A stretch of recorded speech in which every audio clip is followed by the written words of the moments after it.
Another video, another new loan up po. Yes, bagong loan up na naman po this year 2025. Ang sisilipin ko mismo. Susubukan ko talaga para makuha niyo po yung tamang expectation nyo sa bagong loan up na ito. Which is itong si Pera Loan Up. Tamang-tama, meron tayong viewer na nagre-request na i-review ko ito. Sabi niya dito na, hello po mami, yan, pa-review po si Pera Loan. So, in time naman, kasi nakita ko yung ads niya sa IG. At sabi ko nga, mukhang bago to or bagong balik. Bagong palit ng pangalan nitong si Pera Loan Up. Ay, binisita ko agad siya sa Google Play Store. Well, ito pong bagong loan up na ito, hindi naman po siya nanghihingi ng income proof po. So, madali lang mag-apply po dito. Smooth lang yung transaction dito. Of course, may mga hinihingi lang po siyang mga details. Lahat naman po ito, step by step, i-share ko po yan sa inyo para wala po kayong ma-miss. At dapat alam nyo kung ano yung ipoprovide nyo, ano yung pifill upan nyo dito up to the disbursement po tayo, ha? Well, anyways po, sabi po niya is nag-offer daw siya ng up to 50,000 pesos but doesn't guarantee to, ha? Again, sa mga first time pa lang dito, subject for evaluation po. And usually, kapag bago pa lang po tayo, mag-i-start po talaga tayo sa mababang amount. Well, anyways, bago ako mag-proceed po, disclaimer lang, this video is not sponsored. Anything that I will mention or any process po no, na gagawin ko po dito is just based on my experience lang po. I-share ko lang po sa inyo what to expect sa bagong loan up na ito para bago nyo pa man siya itry, meron na kayong idea. So, ako na po yung magti-take ng risk. Ako muna yung magta-try para makita nyo yung buong application nito. Ano nga ba ang kalakaran ng loan up na ito since bago lang po ito. Sabi niya dito, under daw po pala siya kay Pera Loan 7 Corporation. Siya daw po ay SEC registered. At binisita ko naman agad sa SEC website kung nandoon nga siya under sa list of recorded online lending platform kasi loan up po ito kaya dapat nandoon siya. At tinignan ko po, so wala po siya. Hindi ko siya makita. So anyways, kaya pag mga ganito mga bagong loan up, talagang sinisilip ko yan talaga, no? Inaalam nga natin. Kasi nga po, maraming mga loan apps po ngayon na nakaregister nga sa SEC, naliligwak pa eh. What more itong mga bago? So wag naman natin i-judge muna. Kaya nga, susubukan ko siya ngayon. Panoorin nyo po muna yung video na ito para ma-idea na kayo. Kaya keep watching. Well, mukha talagang bago lang itong loan up na ito, no? Kasi this May 2025 lang naman talaga siya na-release. At makikita nyo dito na meron na siyang 1,000 na reviews. Kunti pa lang yun, no? So anyways, no, 50,000 downloads pa lang po siya. Kasi ngayon ko lang naman siya itry since matagal na pala siyang na-release. Dahil ngayon lang naman siya nagpakita sa atin. Anyways, nagkaroon pala siya ng update sa app last July lang, 2025. Kaya talaga naman kailangan natin silipin to. So we need to create our account here. We need to enter our mobile phone number. Then, click natin itong send code para makareceive po tayo ng code. So after that one po, continue. And then right after, we need to agree po their privacy statement po, their privacy policy po, na meron silang i-access po sa phone po natin. Kailangan daw natin i-permit yon para makapag-proceed tayo while using the app. So, in-agree ko po siya. So, before po tayo makapag-proceed dito, we need to allow daw yung usage access po sa settings po ng ating phone. Nakalagay dito, this will increase our credit limit daw kapag inallow daw po natin. So, hindi rin naman tayo makakapag-proceed kung hindi ko siya i-allow sa settings ng phone ko, which is ganito lang naman siya kadali, guys. No? I-on lang natin yung permit usage access. Well, diba? Kaya marami talagang kailangan i-access sa phone natin. Kaya hindi siya basta-basta, no? Kaya nga pag-isipan mabuti kung gusto mag-try dito. Well, after that, babalik po siya sa app. And then, here po, I need to provide my ID information na. Ito nga po pala yung mga IDs po na hinihingi po nila. So, pipili lang po tayo ng isa lang po dyan. And then, pipicturean po natin front and back yung ID. Kapag napicturean po natin yan, mag-auto-capture din po yung ating details sa ID like our ID number, name, date of birth, gender. And then, dito sa baba, guys, no, may mga iba pang details dito like our personal details pa din po ito, including our marital status, educational background, and addresses po. Then, right after, this is followed by the work information na po. So, for you to have an idea po, ito po yung mga industry classification po nila at meron po ditong housewife, student, unemployed, freelance, and of course, kung employed ka. Andito po lahat, no? Kaya you shouldn't be worried, guys, kasi hindi naman po sila mahigpit po dito at kahit po ano naman po ipoprovide natin dito is tinatanggap naman nila. And then right after po yan, ipoprovide natin yung ating email address. And then sa baba, kung makikita nyo, may nakalagay dyan, Viber account, Facebook account, alternative phone number, which is buti na lang po, is optional tong mga to dahil ayaw na ayaw po natin mag-provide, ha. Ako, personally, ayaw mag-provide na aking Facebook account. Kasi uso kasi ngayon yung social media shaming talaga, no, kapag di ka nakabayad, no, medyo ayaw natin yung ganito. Buti na lang optional naman siya. And of course, huwag nyo nang pilapan kung ganito. So anyways, continue. And then this is followed by the contact information or the emergency contact po. So dito po, we need to provide hanggang 5 actually to. Pero yung 3 onwards naman po is optional siyang mag-provide ng contact info. So ang pinakakailangan nila dito at least 2 contact reference po. Pwede pong mag-direct tayo sa phone book list. Pwede rin po natin i-manually fill up po dito. Well, right after po nito is the facial recognition po. Magsi-selfie lang po tayo tayo dito guys. And then right after, ito nga po yung sinasabi ko sa inyo na instant loan offer din po yung binibigay niya. Meron po akong approved amount dito na 1,000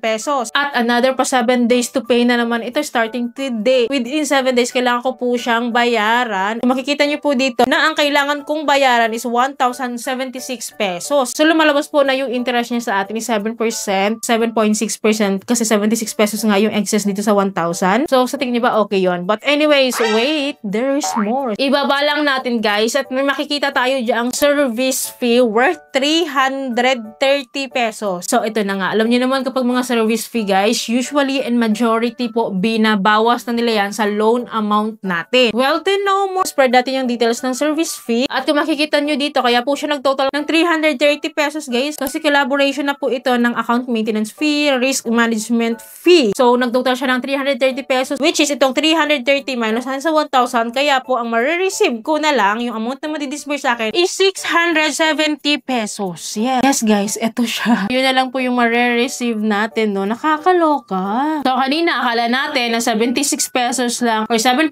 lang yung ating interest rates dito. Meron pa pala itong service fee na worth 33% of my loan amount. Yun yung hinihingi nila sa atin. So imagine ha, 33% plus 7.6% na interest rate niya. So lumalabas po na 40.6% yung effective interest rate natin dito kasi service fee plus interest rate for 7 days to pay. Which is, do you find it good ba? Kalaban-laban ba talaga utangan ito? Well, para sa peace of mind yung lahat, sinubukan ko na naman siya, no? Tinry ko talaga, guys. Well, nag-provide muna po ako dito ng aking withdrawal account po. Either e-wallet or bank card naman po, no? Yung pwede nating i-link dito para in case po na makapag-loan tayo dito, doon po siya papasok. So, for me, guys, again, I choose my e-wallet. Specifically po, si GCash po yung pinili ko dito. And then, right after po nito, bumalik ako sa aking dashboard at sinubmit ko po siya. And it was successful. Application successful. Ibig sabihin po, na-submit ko na siya at willing akong mag-loan dito kahit ganun na lang yung marireceive ko. Well, let's see, no? So, anyways, pumunta ako sa aking dashboard. While waiting, nakalagay po dito na under review po siya and then expected to be completed within 15